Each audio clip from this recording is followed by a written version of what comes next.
قد أفلح المؤمنون. أعوذ بالله من الشيطان الرجيم. بسم الله الرحمن الرحيم. وصلى الله على محمد وآله الطيبين الطاهرين. اللهم صل على محمد وآل محمد. Respected Muslim brothers and sisters, Assalamu alaikum wa rahmatullahi wa barakatuh. Today's lecture, those of you who watched the last part, you would know that we wrapped up discussing Imam al-Hassan's generosity. And today we're going to be discussing a few different topics related to Imam al-Hassan, salamullah alayhi, namely focusing on his akhlaq, and we're also going to be focusing on some examples of the way he would deal with his enemies. And lastly, we are going to be focusing on something that is very, very famous regarding Imam al-Hassan, salamullah alayhi, which is his love of Hajj to the Holy Kaaba. So without further ado, let's just dive right into it. When it comes to discussing etiquette, good manners, and good akhlaq, there are some things that we need to discuss beforehand. So the first thing that we need to go over is we need to go over like what is the barometer for good akhlaq. And the barometer for good akhlaq is without a doubt Rasulullah sallallahu alayhi wa alihi wasallam. Rasulullah sallallahu alayhi wa, there are many great proofs for his akhlaq and his outstanding manners, his outstanding etiquette. And this is the barometer for which we hold any figure we study in history. It's like, do we judge this person to have good akhlaq? We see how can they compare to Rasulullah sallallahu alaihi wasallam and the standard that he put forward. In order to understand the akhlaq of Rasulullah, the very first source we look at is the Holy Quran. So Allah says in Surah Al-Qalam, He says, وَإِنَّكَ لَعَلَى خُلُقٍ عَظِيمٍ, and indeed you, Muhammad, are of a great moral character. And there are many examples narrated by some prominent individuals from the early generations that demonstrate this for us. Imam Amir al-Mu'mineen salamullah alayhi, when he describes Rasulullah, he describes him as follows. He says he was the most generous of people in hand and the most big-hearted of them in breast, and he was the most truthful of people in speech, the softest of them in nature, and the most noble of them in relations. Whoever saw him for the first time would fear him, and whoever got to know him loved him. The one who tried to describe him would have to say, I have not seen him or anyone after, I have not seen before him or after him anyone who resembles him. This hadith was narrated by at-Tirmidhi in his book, in his Jami', hadith 3638. Another example of some testament to his outstanding akhlaq, a few reports come from Aisha. So Aisha narrates the following. She says he was among the best of people in character. He was not obscene, nor did he use obscene language. This is very important. When it comes to having good akhlaq, someone who has good akhlaq refrains from using obscene language. He was not loud in the markets, and he did not repay evil with evil. Instead, he would pardon and forgive. And this has been reported in Tabaqat ibn Sa'd. It has also been reported by Aisha that she said that he was the greatest and most generous of people, and he was a man among your men, except that he was often seen smiling. So this report is reported on I believe the same page, Tabaqat ibn Sa'd. I believe that's the Dar al-Kutub al-Ilmiya print, volume 1, page 274. And the last report from Aisha, she says that there was no character trait more detestable to Rasulullah sallallahu alaihi wasallam than lying. If he found any of his companions had lied, the person would feel miserly towards himself until he repented. This report is in Tabaqat ibn Sa'd, volume 1, page 285. So I want to comment on this last hadith really quickly. Like, it shows that having good akhlaq means avoiding lying and detesting when those around you lie, to the point where like Rasulullah hated it so much that when the people around him would lie, like they would feel so low and miserly that they would have to repent.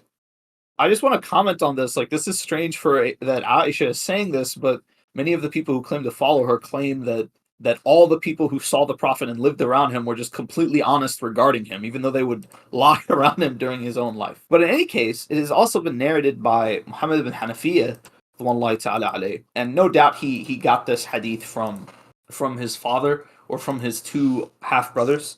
He says Rasulullah sallallahu alaihi wasallam hardly ever said no to anything. When he was asked and intended to do something, he would say yes. And when he didn't want to do something, he remained silent. People came to understand this about him. And one of the companions of Rasulullah, a man by the name of Abdullah ibn al-Harith, says, I did not see anyone smile more than Rasulullah sallallahu alayhi wa sallam. Even though our majlis is about Imam al-Hassan, salamullah alayhi, there is doubtless great merit in mentioning this about his grandfather Rasulullah, to see where Imam al-Mujtaba salamullah alayhi got it from. So we get the image we get from these reports is that Rasulullah was a very patient man. He was a man of good temperament. He used to smile a lot. He would never repay evil with evil. He would prefer to forgive. He was always very kind. He was very generous. According to Imam Ali, when you first met Rasulullah, you would be scared of him, because of his power, his might. He's so powerful. But then you'd realize, no, this guy is not a king. He's not someone who abuses his authority and takes advantage of those who are weaker than him. So this paints a very beautiful image about our Prophet sallallahu alaihi wasallam. Some other reports that I would like to go over regarding Makarim al-Akhlaq. What is Makarim al-Akhlaq? Before we begin speaking about Imam al-Hassan's Akhlaq, according to our Imams, what is good Akhlaq? So we're going to be referring to the book of Shaykhuna as-Saduq, Ma'ani al-Akhbar, which is a book that explains, as the title would say, the ma'ani, the meanings of various reports.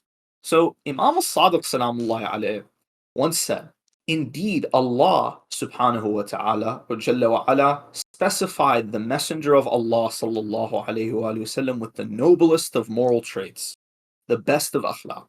Hence, test yourselves. If they are in you, then praise Allah Jalla wa ala and desire towards Him more of them. Then He mentioned them, and they are 10.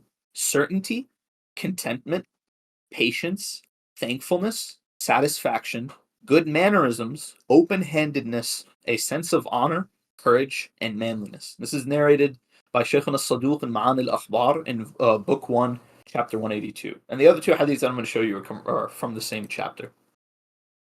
So the next hadith that we see, also from Imam al-Sadiq salamullahi alayhi, a man came to Imam al-Sadiq alayhi salam and said, Ya ibn Rasulillah, inform me about the noblest of moral traits. Noblest of moral traits, in Arabic, he basically is asking him, Akhbirni bimakarim al-akhlaq, the best of akhlaq. So he said, pardoning those who wronged you, connecting with those who disconnected from you, and giving those who prevented you, and saying the truth even if it may be against you. And lastly, also from Imam al-Sadiq in the same chapter, Imam al-Sadiq salamullahi alayhi says, shall I not tell you about the noblest of moral traits, Makarim al-Akhlaq? And then he listed pardoning people, for a man to console his brother with his property, and to mention Allah abundantly. So that is the barometer that we have here. This is the barometer. This is the what we're looking for when it comes to Imam al-Hassan salamullahi alayhi. So let's take a look at some of the akhlaq of Imam al-Hassan al-Mujtaba salamullahi alayhi. Al-Mudrik Abu Ziyad narrates a beautiful story regarding Imam al-Hassan and the way he would treat those of a lower social class than him. So he says, we were at the walls of Ibn Abbas's garden. We were at one of the properties of Ibn Abbas. When Ibn Abbas, al-Hassan and al-Hussein alayhim salam came, they walked around the garden looking at it. Then they came to a water channel and sat on its bank. Al-Hassan said to me, O Mudrik, do you have any lunch? Do you have any food? I replied, we have bread. He said, bring it. So I brought him bread and some crushed salt with 2 bunches of vegetables. He ate and said, O Mudrik, how delicious this is. Then he brought out his own lunch, which was a lot of food, and it smelled wonderful. He said, O Mudrik, gather the gardeners for me. I brought them to him, and they ate, but he did not. I said, don't you want to eat? And he replied, what I had earlier was more delicious to me than this. Then they got up and performed ablution, wudu, and after that the mounts of al-Hassan and al-Hussein were brought forward. Ibn Abbas held the reins and adjusted the saddles for them. Then the mounts of al-Hassan and al-Hussein... Oh, give me one second. So, when they were done, when Ibn Abbas had adjusted the saddles, I, meaning Mudrik, the narrator, said, you are older than them, yet you hold the reins and adjust the saddles for them? He replied, you are ignorant. Do you not know who these 2 are? These are the grandsons of Rasulullah sallallahu alaihi wasallam. Is it not a favor from Allah that I hold the reins and adjust the saddles for them? This hadith, this long report, this is reported in Tabaqat ibn Sa'd, volume 6, page 409. This report demonstrates a few things. So if if we look at this report, we see that when it comes to Imam al-Hasan salamullah alayhi, Imam al-Hasan, part of being a nobleman is not detesting those of a lower social rank than you. So Imam al-Hasan salamullah alayhi was willing to sit and eat with these people, with the gardeners, and then he gave them his own food, the food that he had brought with him. Correct? And we also see that the level of respect that Ibn Abbas has for the two Hassanain, is that he, even though he's older than them, he was willing to help them onto their horses and help them onto their mounts. And this is something in Arab culture that you're not supposed to do this for someone younger than you. The youngsters are supposed to do this for the older people. But Ibn Abbas is doing this for the two Hassanain. Correct? We also see that this demonstrates how when we discussed that when it comes to the standards of Makarim al-Akhlaq, that the standards, what are they? Standards is that you should be thankful for what you have. You shouldn't be someone who's, trying to attain more when it comes to wealth and that sort of thing. And Imam al-Hasan is satisfied with something very basic, some bread, some crushed salt, and some vegetables. It's not some big, glamorous meal like we would see like Muawiyah and Bani Umayyah eating in Damascus. So another report regarding his akhlaq, and this one is very cool. Ibn Sa'd narrates from al-Ash'ath ibn Sawar that a man sat down with al-Hasan salamullah alayhi at a gathering, and al-Hasan said, "You have sat down with us at the moment we were going to stand. Will you permit?" So this is narrated in Tabaqat of Ibn Sa'd, and this is in page 368 of the sixth volume. So this report, what does it mean? I mean, it's saying that Imam al-Hasan was sitting in a gathering and they were talking, and a man came in just as Imam al-Hasan was getting ready to leave. So instead of just leaving and making this man feel bad, it's like, why did Imam al-Hasan leave as soon as I got here? He tells the man, he says, "You got here just as I wanted to leave. Do you give me permission to leave?" So he's making it clear to the man. He's like, "I'm not leaving because of you. And if you don't give me permission, if you want me to stay, I'll do it." And this is something that you don't see this. You've never seen anyone do this before. I've never seen anyone do this in real life. Like if someone shows up to a gathering and you're getting ready to leave, what you'll do is you'll be quiet or you'll just get up and go. But you never say to that other person, "May I have your permission to leave?" Now I want to show you some reports regarding Imam al-Hasan and some of his opponents, some of his adversaries. Because a lot of people have this image of Imam al-Hasan, that Imam al-Hasan was this weak man. He was a weakling, and that he, unlike his father who was just firm against his enemies, Imam al-Hasan is really weak and he gave up the caliphate and people could just walk over him. And this is completely far from the truth. And I'll show you a few reports to demonstrate this. It is narrated that a man from Asham, he reports the story. He says, "I entered al-Madinah and I saw a man on a mule. I had never seen anyone better dressed or on a finer mount than him. I asked about him, and I was told that he was al-Hasan ibn Ali, salamullah alayhi, and I felt a surge of dislike for him. Because, Ahl Sham at that point, their attitude towards al-Hasan, al-Hussein, and their father, Amir al-Muminoon, was a very negative one. This is because of Muawiyah's extensive propaganda campaign. I said to him, 'Are you the son of Abu Talib?' Imam al-Hasan replied, he said, 'I am his grandson. I am the son of his son.' So I said, 'May both you and your father be degraded.' So Imam al-Hasan said to him, 'Do you consider yourself a stranger here?' I replied, 'Yes.' He said, 'We have a spacious house and the means to help those in need and wealth to comfort us.' So this man says, 'I left, and there was no one on the face of the earth more beloved to me than him.'" The Imam al-Hasan. This man comes up to Imam al-Hasan, complete stranger, insults him, insults his father. And Imam al-Hasan, much like his grandfather Rasulullah, does not return evil. Right? When he's given evil, he does not return evil. What does he respond with? He responds with kindness. Because he knows this man is misinformed. He knows this man is not, his hatred doesn't come from a place of evil. It comes from ignorance. And so Imam al-Hasan salamullah alayhi, he's like, "Come to my house. You're a stranger. Let me make you my guest, and I'll show you what me and my father are like. And we'll see what you've been informed, if it's actually correct." Another interesting encounter that Imam al-Hasan had with someone is a person by the name of Habib ibn Maslama al-Fihri. So Habib ibn Maslama al-Fihri, before we discuss this incident, we have to go over a little of who he was. Now I'm not going to spend too much time. Habib ibn Maslama al-Fihri was one of the loyal soldiers and commanders in the army of Muawiyah. I mean, you read about Muawiyah and his allies, like Amr ibn al-As, al-Dhahak ibn Qais, Busr ibn Arta'a, Habib ibn Maslama al-Fihri.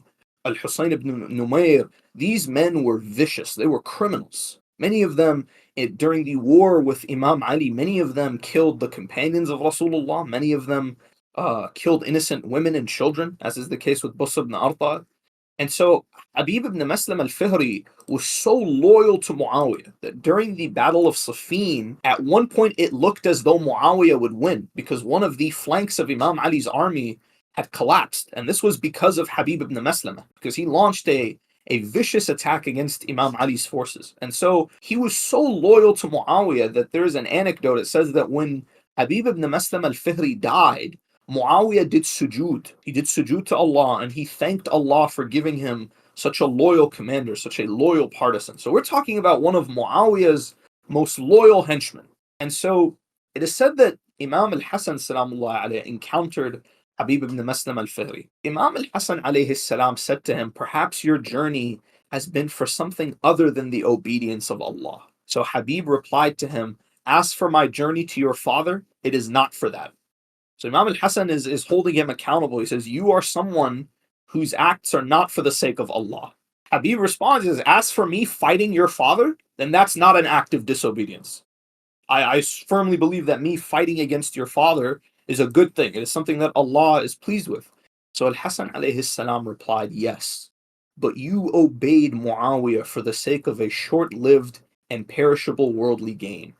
If he had raised you in your worldly affairs, he would have lowered you in your religion. And if you had done something evil, you would have called it good. So Imam al-Hasan is telling him, you're one of those people who, when he commits an act of evil, an act of indecency, he convinces himself that he's doing the right thing. That is just as Allah Jalla wa Ala has said, they mixed a righteous deed with another that was bad.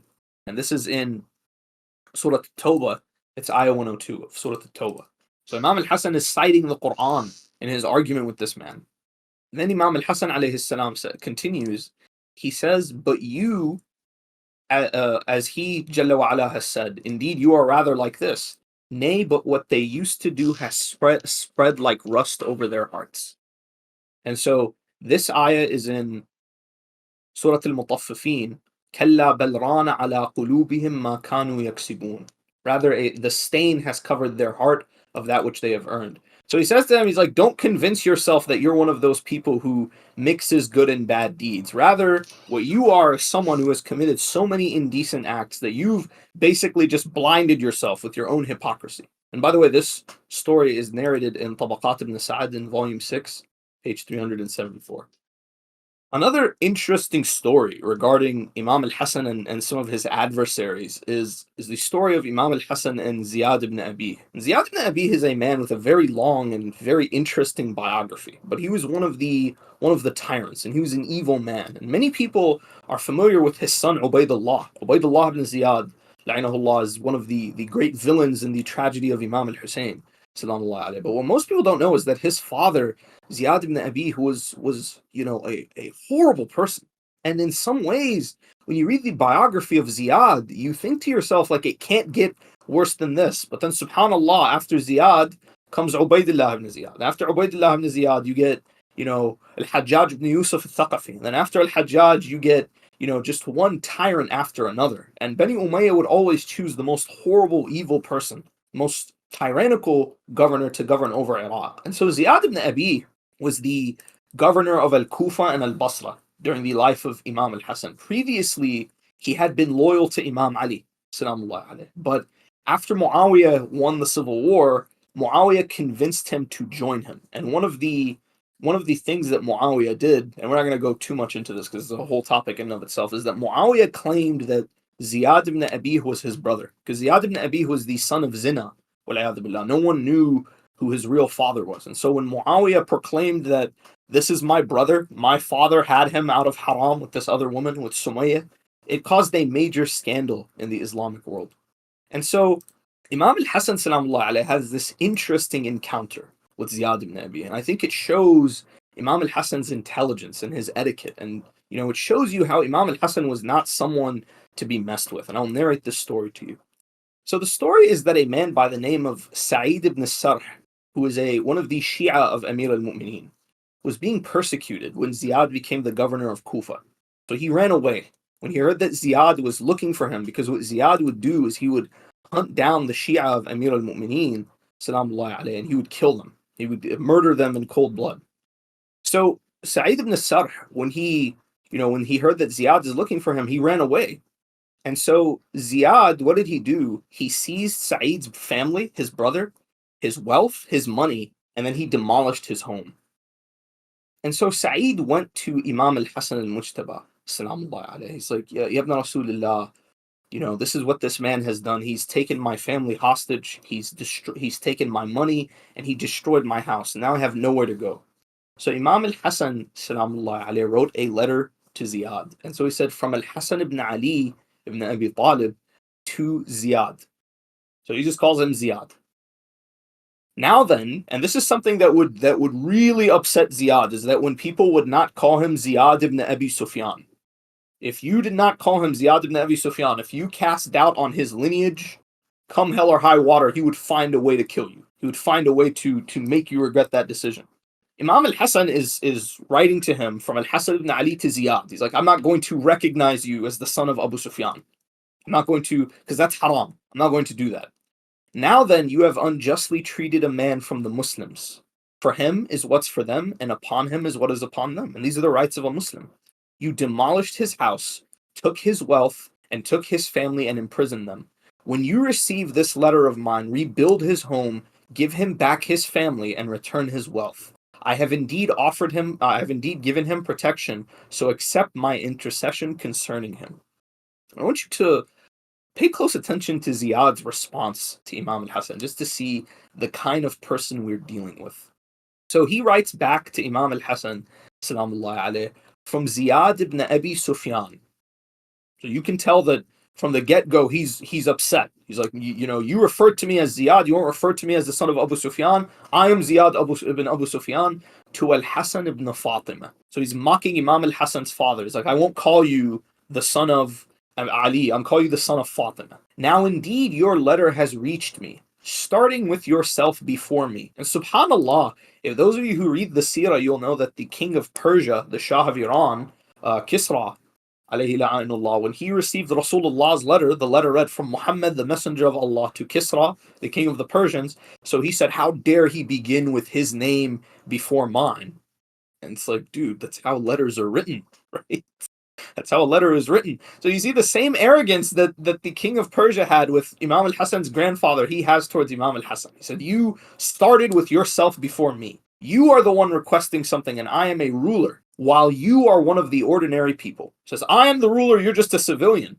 You wrote to me about a corrupt individual who can only be accommodated by his kind. And what is worse is his support for your father. Beware, now that I have learned you have given him refuge, despite the negative opinion about him, and your satisfaction with that. By Allah, you will not precede me in him, even if he was between your flesh and skin. If you find some other company or pasture for him, then do so, for if I prefer any flesh, it is your flesh. So he's telling Imam al-Hasan, he's like, listen, I'm going to get this guy. I'm going to get my hands on him, and I'm going to tear him limb from limb, even if he's hiding between your flesh and bone. And then he tells Imam al-Hasan, he says, and there is no flesh and skin that I would prefer than yours. He says that I would love, if I have to kill someone to get to this guy, I would love to kill you of all people. So he says to him, so hand him over to someone more deserving than you. If I spare him, it is not because of your intercession. And if I decide to kill him, it would be only due to his love and devotion for you. So Ziyad is telling Imam al-Hasan, he's like, I'll kill him specifically because I know of how close he is to you. So now watch the response of Imam al-Hasan. People like Imam al-Hasan doesn't know how to act. He doesn't know how to deal with these people. Imam al-Hasan, when he read this letter, he smiled, and then he began writing a letter to Muawiyah, mentioning the situation of Ibn Sarh and his letter to Ziyad, along with Ziyad's response. So he took Ziyad's letter, and he wrapped it in the letter to Muawiyah, and he sent it to Syria. Then he sealed his letter within another letter and sent it to Muawiyah. Al-Hasan then wrote to Ziyad, and this is Imam al-Hasan. So Imam al-Hasan sends one letter to Muawiyah, sends another one back to Ziyad. What does he say to Ziyad? He says, from al-Hasan ibn Fatima to Ziyad ibn Sumayyah. If we're going to bring up who our mothers are, I am al-Hasan ibn Fatima, and you are Ziyad ibn Sumayyah. He said from al-Hasan ibn Fatima to Ziyad ibn Sumayyah, the child belongs to the bed and stoning is for the adulterer. So Imam al-Hasan is simply telling him, he says, you and I both know that the Shara' says you can't call yourself the son of Abu Sufyan because you are the son of Haram. And Rasulullah sallallahu alayhi wa sallam said, the child belongs to the bed and stoning is for the adulterer. So when Muawiyah received Imam al-Hasan's letter regarding Ziyad's response, it caused a massive scandal in Bilad al-Sham. It caused a bunch of distress in Bilad al-Sham. Like Ahl al-Sham were just shocked at Ziyad's disrespect towards Imam al-Hasan salamullah alayhi and his vile language with the grandson of Rasulullah. And it caused a big issue for Muawiyah. And so Muawiyah rebuked Ziyad. He wrote a letter to Ziyad angrily attacking him for getting him into this mess. And so he instructed Ziyad comply with al-Hasan's request, and he was ordered to return Sa'id ibn Sarh's money, his possessions, to rebuild his home and not to resist. Muawiyah emphasized that al-Hasan had the freedom to decide the fate of Sa'id and that Ziyad should not interfere. And this story is very interesting because al-Baladhari mentions a very short version of it in Ansab al-Ashraf, volume 3, page 294 to 295. But the more detailed version, the version which we relied on to narrate this to you, is in Tarikh Madinat Dimashq. And is a very, very long and detailed account of this incident. And I think this incident is very important because it highlights that Imam al-Hasan was looking out for his people. He was looking out for his Shia. When this man was messing with one of Imam al-Hasan's Shia, one of the Shia of Amir al-Mu'mineen in Iraq, Imam al-Hasan went out of his way not only to intervene for this man, but to go out of his way to humiliate Ziyad and to cause a massive problem for Muawiyah for daring to oppose him in this case. So this also shows you something that a lot of people don't quite understand, is that when it comes to Imam al-Hasan, Muawiyah was still very, very much worried about the influence that he had, right? And the other thing you notice is that Imam al-Hasan did not lose his temper. He did not lose his akhlaq, because a nobleman cannot be bothered by someone the likes of Ziyad ibn Abi. It's not worth losing his temper. Imam al-Hasan wrote a letter, and Ziyad countered it, and then Imam al-Hasan made him regret daring to open his mouth. Another example of Imam al-Hasan's firmness when it came to his opponents is the story of al-Hasan and Muawiyah ibn Hudayj. And so like Ziyad and Habib ibn Maslama, Muawiyah ibn Hudayj was one of these loyal, allies of Muawiyah, one of the loyal partisans of Bani Umayyah. And he's infamous for being the man who killed Muhammad ibn Abi Bakr, in Egypt. He's the one who murdered him and who put his body in the flesh of a donkey and then burned it. This is narrated by one of the servants of Bani Umayyah. He says, I was sitting with al-Hasan ibn Ali, salamullah alayhi, when a man came to him and said, Ali was cursed terribly near Muawiyah by a man who was called Muawiyah ibn Hudayj. Just to clarify, Muawiyah ibn Abi Sufyan, Muawiyah ibn Hudayj, two different people. So this man is telling Imam al-Hasan, and this is when Muawiyah came during his Hajj. He says that I heard this guy, Muawiyah ibn Hudayj, was just insulting Imam Ali, salamullah alayhi, in the presence of Muawiyah and cursing him. So Imam al-Hasan replied, he said, do you know him? He said, yes. He said, when you see him, bring him to me. So the man went and found Muawiyah ibn Hudayj near the house of Amr ibn Hurayth, and he told him, al-Hasan requests that you come meet him. So al-Hasan said to Muawiyah ibn Hudayj, he said, are you Muawiyah ibn Hudayj?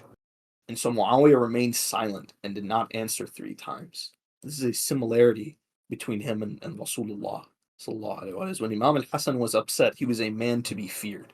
He was this man, he was talking a lot of trash in front of Muawiyah, but now that he's in front of Imam al-Hasan, he's dead silent.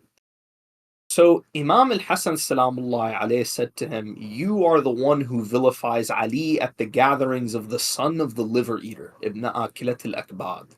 But I swear to you, if you meet Ali at the pool of Kawthar, and I don't see you joining him there, you will surely find him standing with bared arms, repelling disbelievers and hypocrites from the pool of the Messenger of Allah, sallallahu alaihi wasallam, just as a stray camel is repelled from its owner. This is the statement of the truthful and trustworthy one, Abu al-Qasim, sallallahu alaihi wasallam.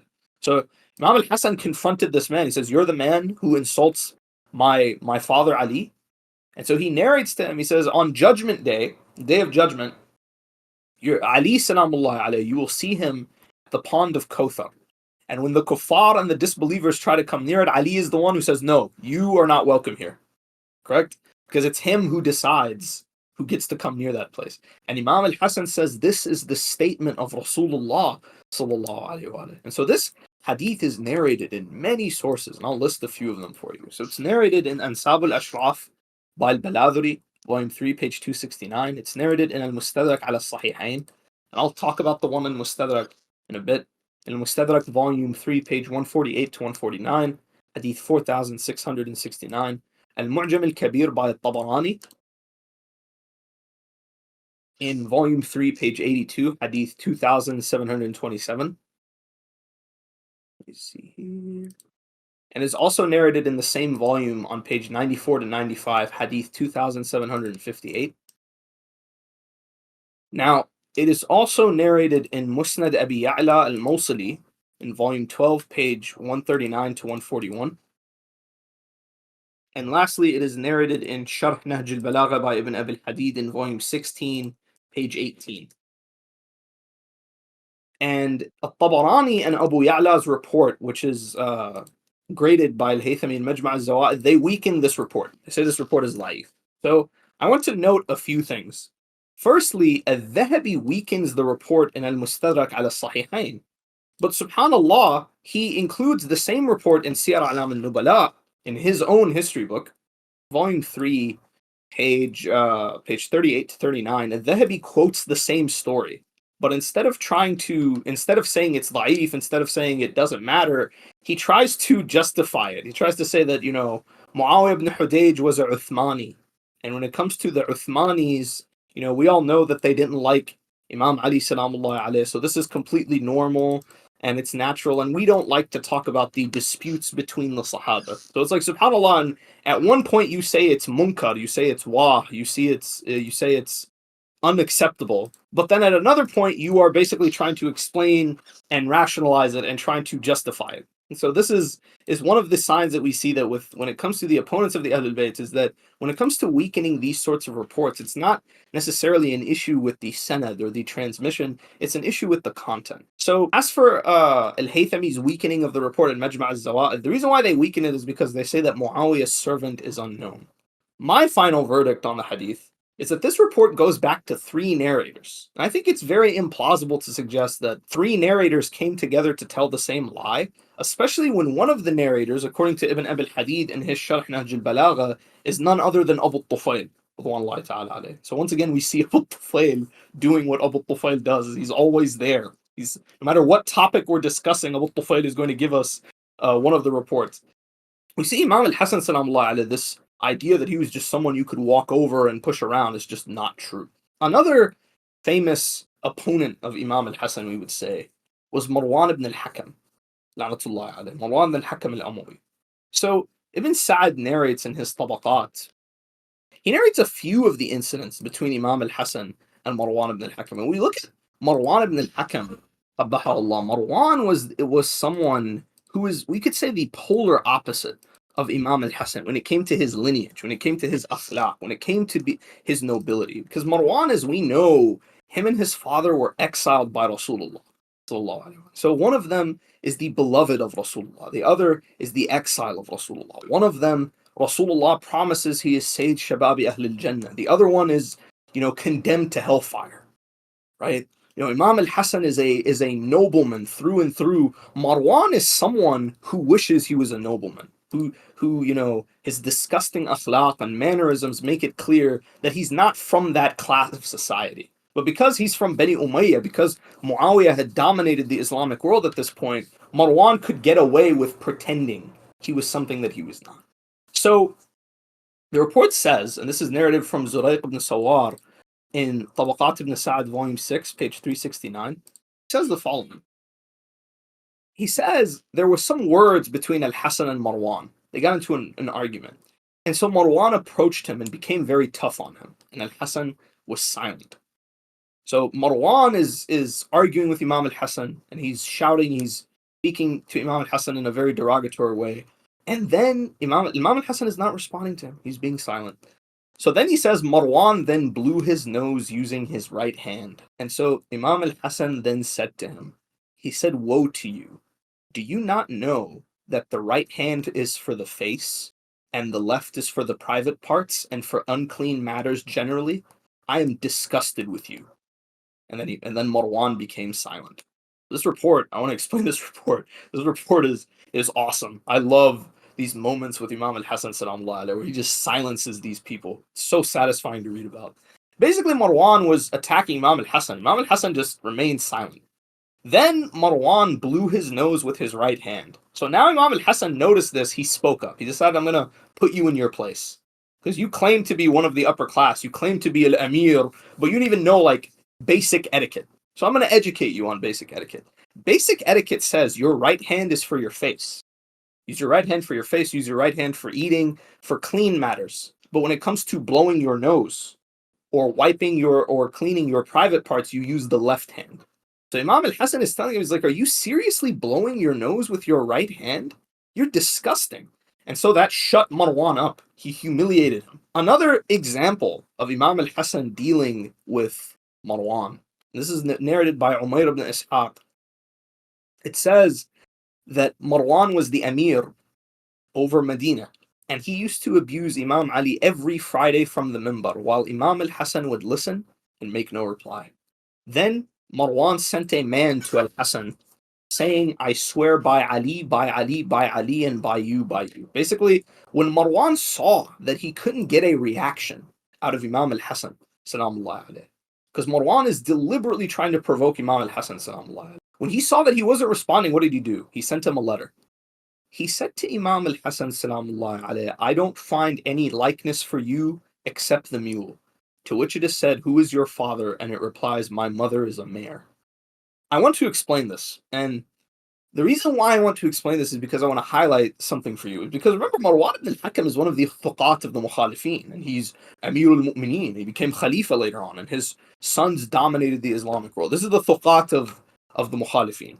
This man is basically telling Imam al-Hassan, he says, you are like a mule. He is comparing the grandson of Rasulullah to a mule. Wal-'iyadhu billah. Because a mule, for those of you who don't know, is the offspring of a donkey and a horse. So he's saying to al-Hassan, he says, you are like a mule. When they tell you who is your father, they ask you who is your father, you say, my mother is a horse. So he's comparing Imam Ali, salamullah alayhi, to a donkey, and he's comparing Fatima al-Zahra to a horse. Yani, Allah al-Alim, it makes my blood boil just narrating it. The only reason we are narrating these things is to highlight for you just how madloom Imam al-Hassan was, the type of people that he would deal with, and the type of people that our opponents would narrate from, as opposed to narrations from Imam al-Hassan al-Mujtaba. You go to Bukhari, he's one of Rijal Bukhari. Marwan ibn Hakam, the man who insults the grandson of Rasulullah, and insults Imam Ali, and insults Imam al-Hassan, insults Sayyid al-Zahra, alayha. So Imam al-Hassan said to the messenger, he said, return to him and say, by Allah, I will not efface you for anything of what you have said by abusing you. However, you and I have an appointment together before Allah. Then if you are truthful, may Allah recompense you for your truthfulness. And if you are a liar, then Allah is worse in revenge. So Imam al-Hassan is saying to Marwan, he says, I'm not going to let you get a reaction out of me. I know you want me to lose my temper and to sink to your level, because that would satisfy you. If you can't build yourself up, you see these individuals who are filled with ignorance and hatred, wal-'iyadhu billah. You see what these people do? They're incapable of building themselves up, of bettering themselves. So what do they try to do? They try to bring down others. And you watch, if you ever encounter one of the nawasib, you'll see the same thing. See the exact same thing with them. The way they act and the way they speak. Imam Hassan is telling them, I'm not going to let you get a reaction out of me. I'm not going to sink to your level. But I will tell you this.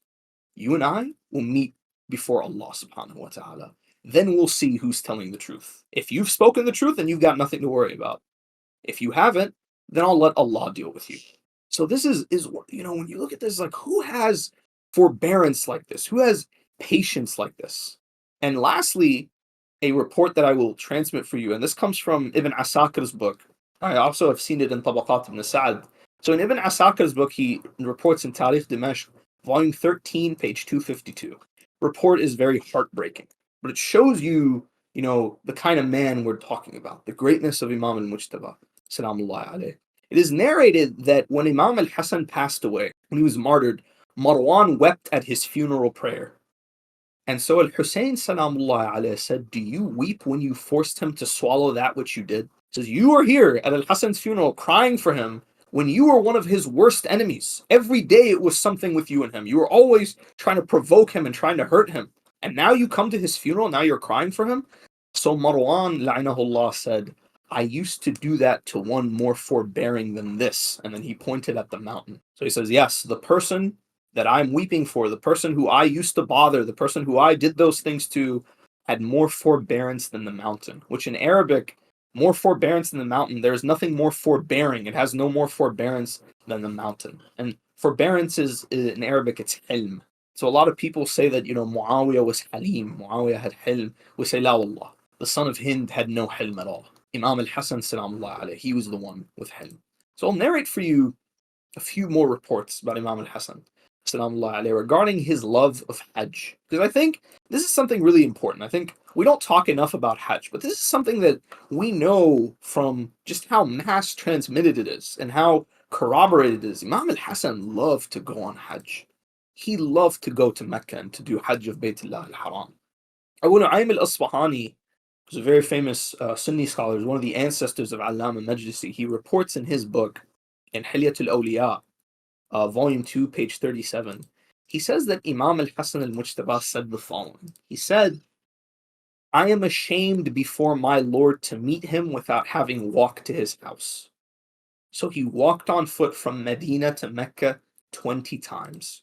This same report has been transmitted in Ibn Jawzi's book, Sifatul Safwa, on page 277. This quote from Imam al-Hasan is very beautiful. Is that Imam al-Hasan says, I am ashamed before Allah subhanahu wa ta'ala. We say, Ibn Rasulullah, you are Imam, you are Ma'soom, you are the grandson of Rasulullah, you are the nobleman, you are the greatest man of your time, and you are ashamed? He says, yes, I am ashamed before my Lord. All of the A'imma alayhim salam are fuqara ilallah.